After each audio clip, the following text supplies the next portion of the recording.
I'm going to attempt being the main word, explain how I see source, God, divine universe, and trying to explain my concept of coming from divine energy, because I do talk a lot about on my content, not everybody is from divine energy as such, and the theory of divine counterparts. So I'm going to be touching on the kind of divine counterpart thing. So I'm going to start with a diagram. It is very crude, please forgive me, but this was the best I could do. So this is the best way I can describe it. So this is what I want you to visualize as source for the time being. Now, please bear in mind that it is within, without, up, above, like it's everything. It's in everything. But for the purposes of explaining this, I've done it as a ball, right? So imagine this is source and this is forever expanding. So in the center, that kind of deeper purple, that is what I'll call source code, right? So that's the original Big Bang, if you want to call it that.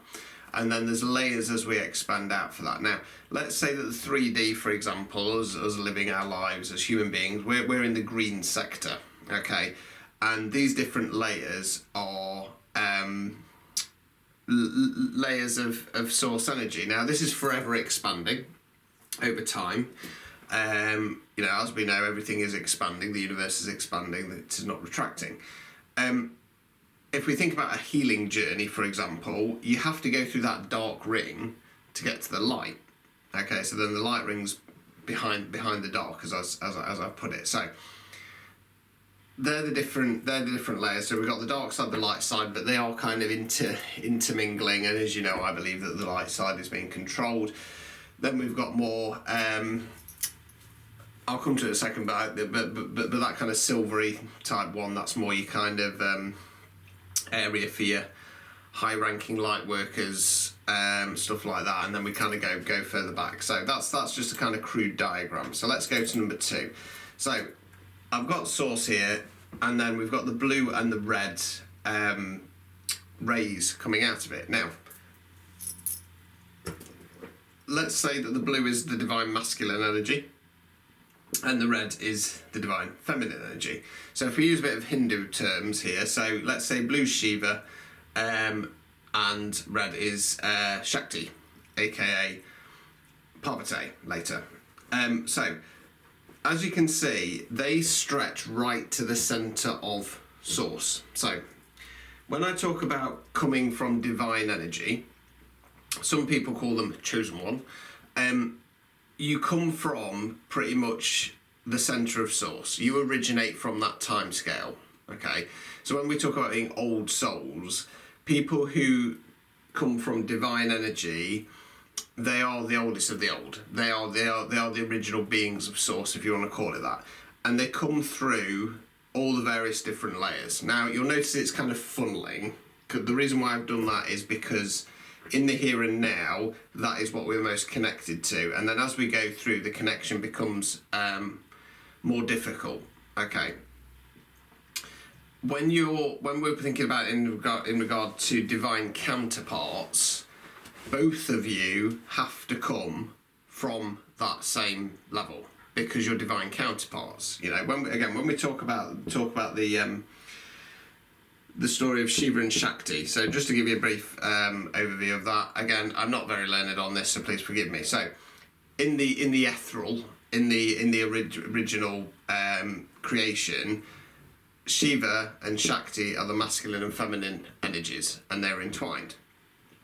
As they came through, and they were kind of born on a more physical level, Shiva remains Shiva. I can't tell you why, but he first comes across Sati, and Sati is his first wife. Shiva's disrespected by her father, so she ends up, for want of a better phrase, committing suicide, which is deemed as a bit of a kind of a sin. So she goes back to source energy. She's reincarnated many years later. We're talking thousands of years in Vedic script, as Parvati, and then they come back together. They recognise each other eventually, and they come back together. Now, the dark and the ones that control the light side do not want divine counterparts getting together. The reason being is, not only will that kind of love between those people be so powerful, okay, and radiating, they'll be virtually unstoppable as a power couple and be able to take so much on, it will also get people to question their own relationships. So, just to put that in a bit more kind of realistic, everyday terms, when you get a couple and they split up, what often happens is other relationships around them, so their friends and stuff like that, they might not split up with their partners as well, but they then start to question, are they happy in their relationships? Now, if we kind of think about it the other way, if you've got a divine pairing, a divine couple, right, and that love between them is so powerfully strong, other people around them would question their relationships because they'd want what this divine couple has. Now, without being disrespectful to other couples, they won't get that. They'll never get that. They can get close to it, but they'll never get that because they don't come from divine energy. Like I say, to come from divine energy is so minusculely rare. Minusculely rare. But the idea is for the divine couples, and there's lots of them out there, don't get me wrong, but they are super rare, okay? It would have a knock-on effect, because if you think about somebody in a toxic relationship, and I'm not talking about a real heavy toxic one here whereby there's loads of abuse and the person feels trapped and stuff like that. I'm talking about a toxic relationship where it's normally physical female, wanting more, the masculine energy, normally a physical man, is controlling the situation, and she's kind of like, I want to leave but I love him. It's that kind of energy. To see a divine couple, that would be enough to actually trigger that person to go, I want that. I want something close to that. So I'm going to break away now. So this is why the dark and the light controlled by the dark it doesn't want divine couples to get back together. So yeah, divine energy comes from as close to the center point as source, because it's like I say, it's it's you're one of the original gangsters. Okay, put it that way. Right, so let's go to the next one. Right, so the next one I'm going to call, if you're kind of like starseed energy. So starseeds, generally speaking, are from other planets, other dimensions and stuff like that. Now they, again, come from pretty old energy. Now, where I've put them is I've put them just into that kind of lighter blue, just for argument's sake, and then I put a little bit of an offshoot line going into the centre of source. Now, the reason why I put the offshoot line on all of these is because we all are connected to the one source. However, for things like divines, they are, once you break through the programming, they are easy. It's easier for them to connect directly and, as I say, plug straight in. For something like a starseed, they can get to that point, but it's going to be more tough. Because they originate from a slightly younger expansion point. Okay, so I'm going to put those as star seeds. Right, I've then got what I'm classing as high-ranking. I'll put them there. Just bear with me. I can't remember which one's which. Yeah. I'm gonna put these down as high-ranking light workers, so the grey one. So they come through from that grey area, so they're just before the light. Okay, and again there is a direct line back into the main kind of mainframe of source there. But again, they've got, if they want to connect directly to source energy, they've got further to go on a narrower line. Okay, so again, they're kind of getting, they're even younger. They're younger than starseed energy. Okay, and then I've got the yellow, which is your light workers. Okay, now the light workers, again, they can go through the levels, but they originate more from that kind of light side energy, which again is even younger. Now, in my experience, and I'm going to do a separate video on this on TikTok, light workers get stuck in the light. Light workers aren't actually doing what they're supposed to be doing because they have also been programmed, and they're also not aware of the true matter of the nature of the matter. Sorry. So that's where your light workers sit. Okay, and then the next one, that weird pyramid-y thing, because I couldn't think of what else to do it as. That's where most people start their life. That's where a lot of your non-player characters sit, outside in the 3D, light and dark within them, generally being blinded from the light by the dark side. And the dark side is things like, you know, when you've got, you know, White Van Man Gary who wants to make jokes on Facebook and stuff like that about what we do, it's because they're blinded by the dark. They cannot see anything beyond their own eyes, beyond their external reality. Now, this is just a bit of an example. It's not the best example, it was the best way I could think of doing it. But where the dots are, right, so there's gaps between the dots, but there's still dots there. So when you're from divine energy, and this goes for any of them, as you're going on your spiritual path, right, there's blockers. Now, you can kind of see through it, but you've still got to navigate your way around at each of those levels. So this is why when you're from divine energy, once you've broken it past the light side, you start to realise there's more. So you take a step further.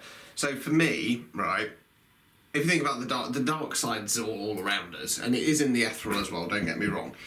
The light side is where your past loved ones float around and stuff like that.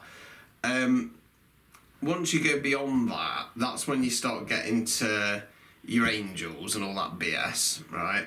And then beyond that, that's when you start getting to your Arcturian councils and stuff like that.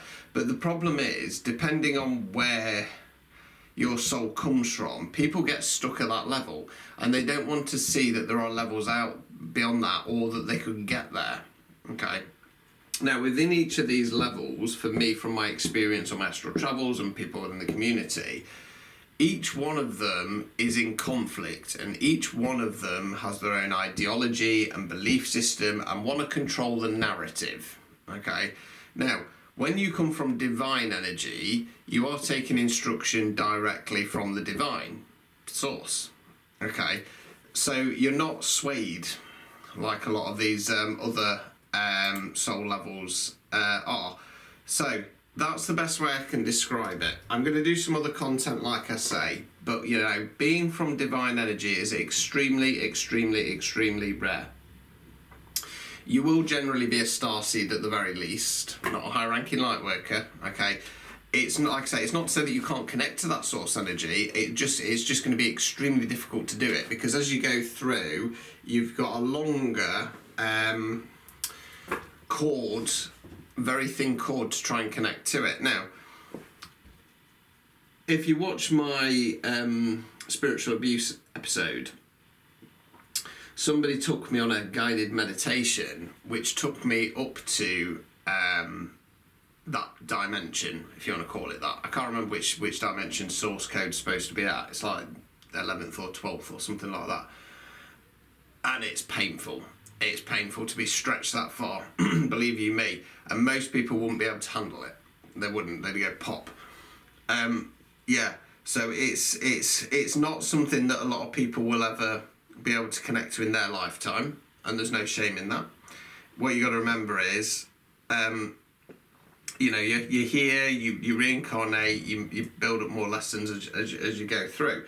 So, you know, something that I've been asked in the past is that, do you think you're better than other people because you class yourself as a starseed? Well, no, I don't. I just understand that my mission is very different. I understand that I come from, you know, a higher divine energy, so I've been doing this a lot longer.